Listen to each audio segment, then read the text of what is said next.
कहानी की शुरुआत में हमें एक फैमिली को दिखाया जाता है जो हंसी खुशी अपनी जिंदगी गुजार रहे होते हैं, लेकिन उन्हें पता नहीं था कि कुछ ही मिनट बाद उनके साथ कुछ ऐसा होने वाला है जिसके बारे में सोचने से भी डर लगता है। जब पति पत्नी अपने बातचीत में मसरूफ थे तभी अचानक उन्हें बाहर से लोगों की चीखने चिल्लाने की आवाजें सुनाई देने लगती हैं। जब वो दोनों घर से बाहर निकले तो उन्होंने देखा कि बाहर लोगों के बीच हलचल मची हुई है। लोग अपने अपने घरों को छोड़कर भाग रहे थे जैसे कुछ बड़ा होने जा रहा हो। जेसन और बेथ ने देखा कि हमारे पड़ोसी भी घबराए हुए जल्दी जल्दी अपना घर खाली कर रहे हैं। जेसन ने पड़ोसी से पूछा कि आखिर वजह क्या है, तुम लोग क्यों घर छोड़कर जा रहे हो, लेकिन वो लोग इतने जल्दी में थे कि उन्होंने जेसन की बात का कोई जवाब नहीं दिया। वहीं उन्होंने देखा कि पड़ोसी का बेटा भी अपना सामान पैक कर रहा है। जेसन ने जब उस बच्चे से पूछा कि तुम लोग कहां जा रहे हो तो उस बच्चे ने जवाब दिया कि मेरे पापा का एक दोस्त गवर्नमेंट ऑफिसर है। उन्होंने कहा कि एक बहुत ही जहरीला वायरस फैल चुका है जो एक नॉर्मल इंसान को मॉन्स्टर में बदल देता है। लेकिन तभी वहां उस बच्चे की मां आ गई और उसे पकड़कर वहां से ले जाने लगी। जेसन ने उससे पूछा कि आखिर ये बच्चा किस वायरस की बात कर रहा है, जिस पर इस बच्चे की मां ने कहा कि अभी बताने का वक्त नहीं है, अपनी वाइफ और बेटी को लो और इस शहर से जितना हो सके दूर निकल जाओ। ये सुनकर जेसन और बेथ बहुत ज्यादा घबरा गए। उसके बाद जेसन बिना सोचे समझे अपनी फैमिली को गाड़ी में बिठाकर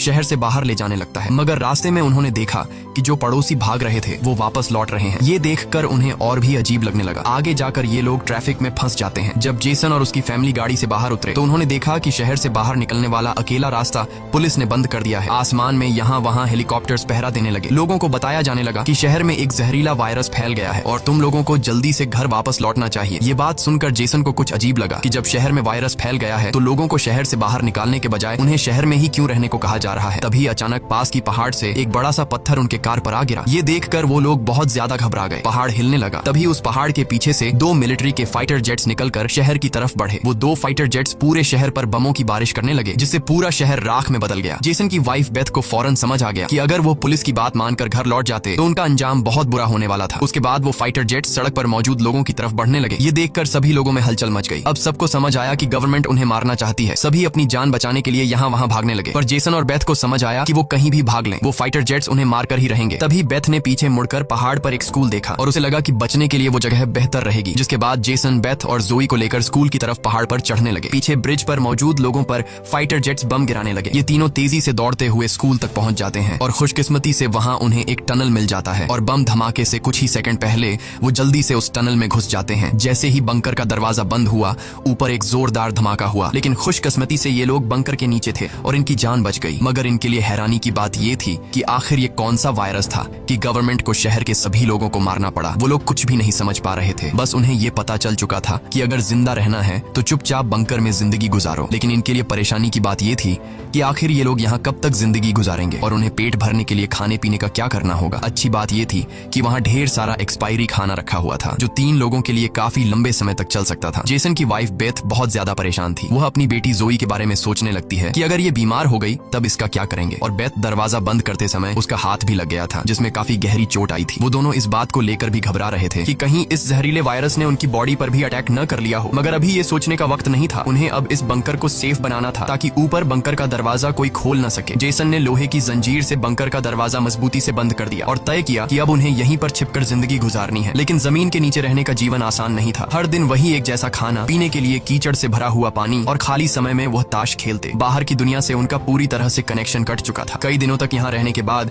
वो लोग बहुत ज्यादा इस बंकर में तंग हो चुके थे। लेकिन वो क्या करते, अगर ऊपर जाते तो उनकी जान नहीं बच पाती। इस जीवन ने जेसन के परिवार को मानो इस दुनिया के अंत का एहसास दिलाया। जोई ने अपने पापा से पूछा, पापा हम यहाँ कब तक रहेंगे। जेसन के पास इस बात का कोई जवाब नहीं था। उसने अपनी बेटी से बस यही कहा, जब बाहर वायरस चला जाएगा तभी हम बाहर जाएंगे। वो अपनी बेटी की आंखों पर उंगलियां रखकर बाहर की दुनिया उससे इमेजिन करवाता है। इस तरह से दिन गुजरते गए और फिर महीने। उन्हें नहीं पता था कि बाहर निकलने के इंतजार में उन्हें यहाँ इस बंकर में 300 से भी ज्यादा दिन गुजर चुके हैं। जोई अपनी माँ की बनाई हुई पेरिस्कोप से बाहर की दुनिया को देखती है। बाहर चारों ओर बस तबाही का मंजर नजर आ रहा था, जैसे ये पूरी दुनिया जलकर राख हो गई हो। वहाँ किसी भी इंसान का नामो निशान तक नहीं था। ये सब देखकर उस छोटी बच्ची को लगने लगा कि शायद हम इस दुनिया के आखिरी बचे हुए लोग हैं। माँ ने उसे दिलासा दिया कि तुम ऐसा मत सोचो, शायद तुम्हारे दोस्त भी हमारी तरह कहीं छुपे हुए हों। अब रात हो चुकी थी और डिनर का समय हो चुका था। उनके पास अब खाना भी कम बचा हुआ था, इसीलिए वो तीनों थोड़ा सा खाना खाकर काम चला रहे थे। लेकिन आज जोई की जिद पर उसे पूरा एक कैन का डिब्बा दिया गया। जोई ने जब टिन का डिब्बा खोला तो उसने देखा कि टिन का डिब्बा अंदर से खाली है। इस डिब्बे के पीछे की तरफ एक छोटा सा छेद था, शायद कोई चीज इसमें से खाना चुरा गई थी। बेथ ने सारी बची हुई डिब्बों की जांच की तो पता लगा कि पूरे 12 डिब्बे खाली थे। ये देखकर वो बहुत ज्यादा परेशान हुए क्योंकि ये तो उनके 2 हफ्तों का राशन था। बेथ ने वेंटिलेशन जाली की तरफ देखा और अंदाजा लगाया कि शायद कोई चूहा अंदर आकर खाना ले गया। बेथ ने कहा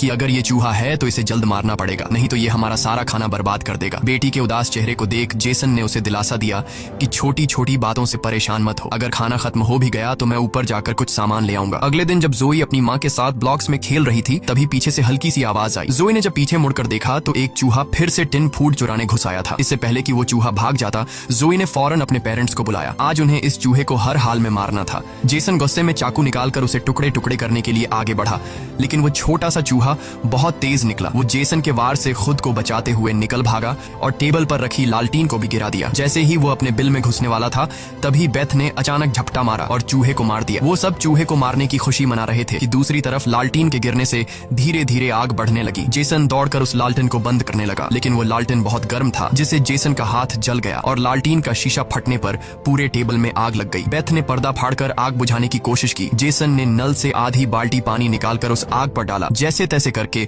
उन दोनों ने उस आग को बुझा लिया, लेकिन खतरा अभी टला नहीं, बल्कि अब उनके लिए और भी मुश्किल बढ़ने वाली थी, क्योंकि आग तो वो लोग बुझा चुके थे, मगर आग से निकलने वाले धुएं ने पूरे बंकर को धुएं से भर दिया था और वह धुआं धीरे धीरे वेंटिलेशन जाली से ऊपर की तरफ निकल रहा था। ये देखकर वो सब घबरा गए, क्योंकि ये धुआं उनका वहां होने का ठिकाना जाहिर कर रहा था।